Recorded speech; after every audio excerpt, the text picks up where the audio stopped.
Good morning everyone. So today we are going to start a very important chapter in physics, which is gravitation. Before giving a proper definition of gravitational force, I would like to ask you a question. While I am holding this marker in my hand, if I drop it, what will happen to it? Okay, it will always fall. What happens? It always falls down. Why?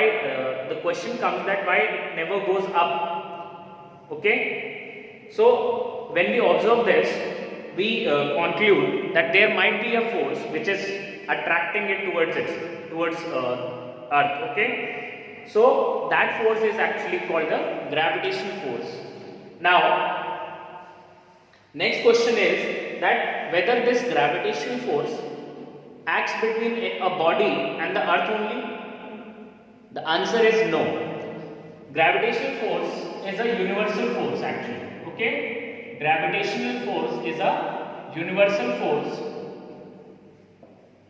So what do I mean by saying that it is a universal force? It means that it is applicable to the whole universe. Okay, each and every body in this universe attracts every other body with a force, and that is called a gravitational force. Okay, that means it is there, this force is present in between me and this whiteboard. It is there in between a table and a chair, and it is in between each and every body out there. Okay, now coming to the mathematical expression, we have two laws of gravitation. So firstly, I am considering two bodies of, let's say, first one is A and the second one is B. Okay, and the mass of body A is m1 and m2 is the mass of body B. Okay, and the separation between these two bodies is D. We are assuming that the separation between these two bodies is D. Okay,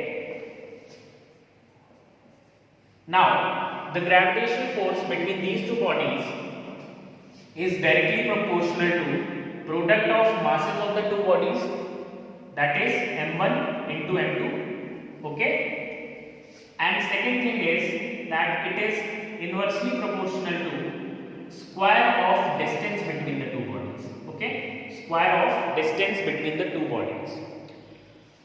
Now if we see the first conclusion, first result. Okay, so here we can see that this force is directly proportional to the product of masses of the two bodies. So what do we mean by saying this? That if the value of these two masses, greater will be the value of m1 and m2, greater will be the value of this product, and greater will be the force. Okay, next, if we look at this relation, so here we have an inverse relation. That means if we increase the distance between the two bodies, the value of the strength of this gravitational force will get reduced, and it will decrease the value. It will decrease the value of D. It will decrease the distance between the two bodies. The strength of this gravitational force will become more and more. Okay. Now, when you combine these two expressions, what we get the formula. Actually, we get the relation for gravitational force, which is one more thing that we have to look here. Whenever we remove this sign of proportionality, we get a constant, and here it is capital G. Okay, so the formula becomes capital G m1 m2 upon d square. Now this is the relation for gravitational force. Okay. Coming to the next point,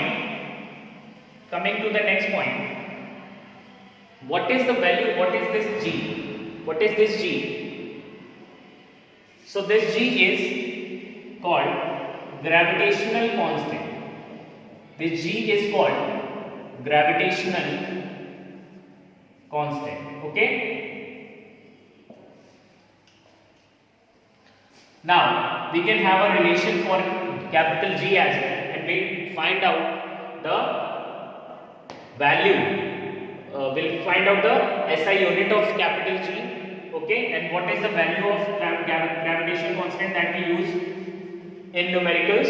So it is 6.67 into 10 की power minus 11 Newton meter square per kg square. Okay. Relation for capital G, we can convert the relation of F into capital G as, if we move this d square to other side, okay, then it will become F into d square upon m1 m2.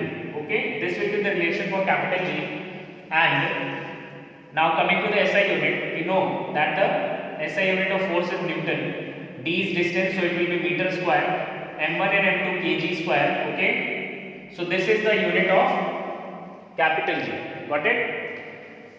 If we want to define the capital G, okay, gravitation constant, if we want to define capital G, how we will define it? Let's see.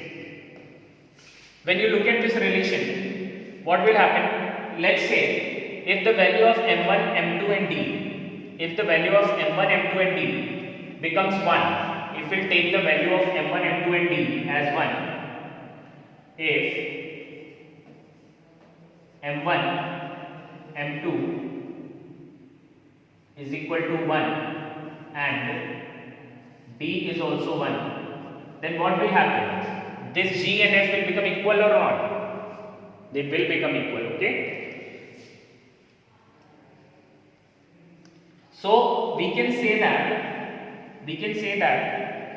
gravitational constant is equal to force of gravitation acting between two bodies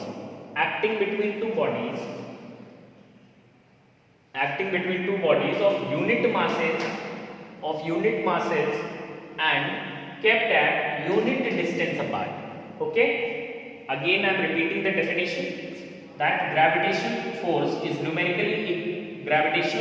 is numerically equal to force of gravitation acting between two bodies of unit masses and kept at unit distance apart. Okay, let's say we have two bodies of unit masses, say let's say 1 gram or 1 milligram or 1 kilogram. Okay, two bodies that are having unit masses and they are kept at unit distance apart. Then the force of gravitation that will act between these two bodies will be capital G. Okay,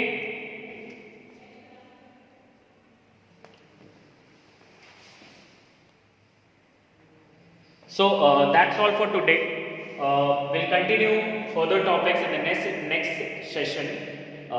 Thank you and have a nice day.